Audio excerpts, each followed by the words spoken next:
Okay, so I just spliced a loop on this line. This is 28 millimeter, and I'm going to use this as the tackle for my mooring. I just recently bought a mooring over here in Tambobo Bay, Philippines, and the tackle's no good. That was being used. It was chain and then some line, rope line at the end of that chain connected to a buoy, and the chain is completely corroded. It looked like it could have been an inch thick chain, but now it's paper thin in some areas. So that's going to be replaced with this line, which is nylon 3-strand. I just spliced in a loop end on that, and I got to bring it over there to the mooring, and I have a couple divers that are going to help me. And the idea is it's basically the opposite of the theory of how you anchor with an anchor. With mooring, because you're using a slab concrete as weight that digs in, it's the opposite physics. Whereas an anchor, you want as much road and chain and road as possible, so that it creates a low angle of load. So it's pulling, you want it pulling horizontal when you anchor, because it digs the anchor in, and it also sets more chain and weight down on the seabed, and all of that resistance is what anchors you. But with a mooring, the physics are opposite. With a mooring, you just have a heavy piece of weight that goes into the ground, that sinks into the ground, and you kind of have a vacuum resistance that it creates when the concrete is embedded into the mud. So pulling it upwards is actually where you're going to gain more resistance.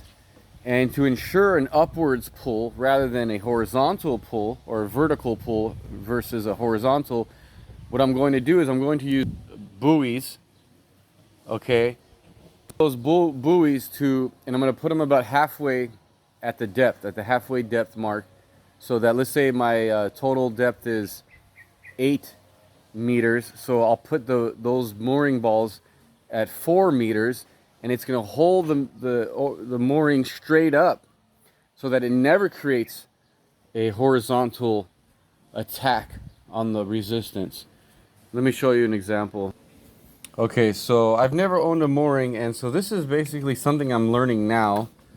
My buddy Chris drew this illustration for me. And so here's an illustration. You have the concrete mooring weight itself. You have an attaching point. The depth, let's say, is 8 meters deep.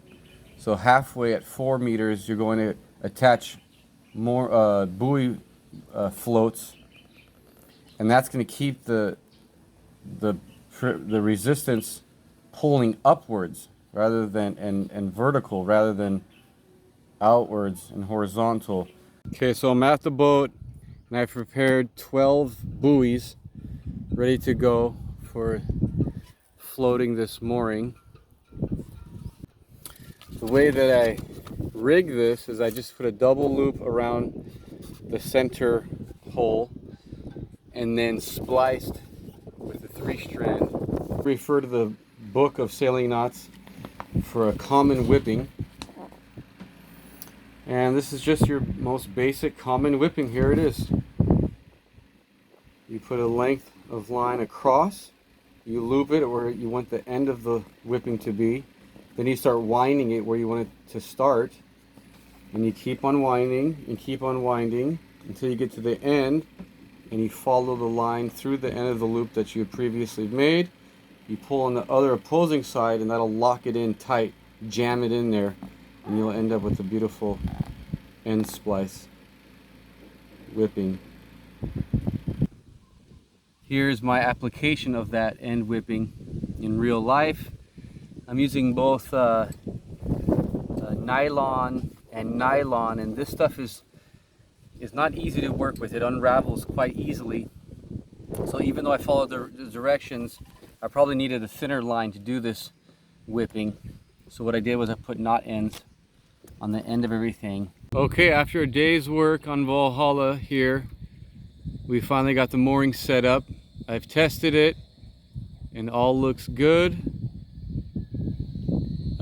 It's a little bit longer than I intended to make it, but I just kept on erring on making it just a little bit longer, and then I marked it with buoys all along. I even shortened it a little bit by putting in some loops on the line. I could have shortened it more, but I'm happy where it's at. We got must be 15 meters, and the depth is 7, so it's 2-to-1 ratio, and it's real strong, real rugged. We ended up baggage looping or baggage hitching the line into the mooring block because the shackles I had were too small, so I had to improvise there.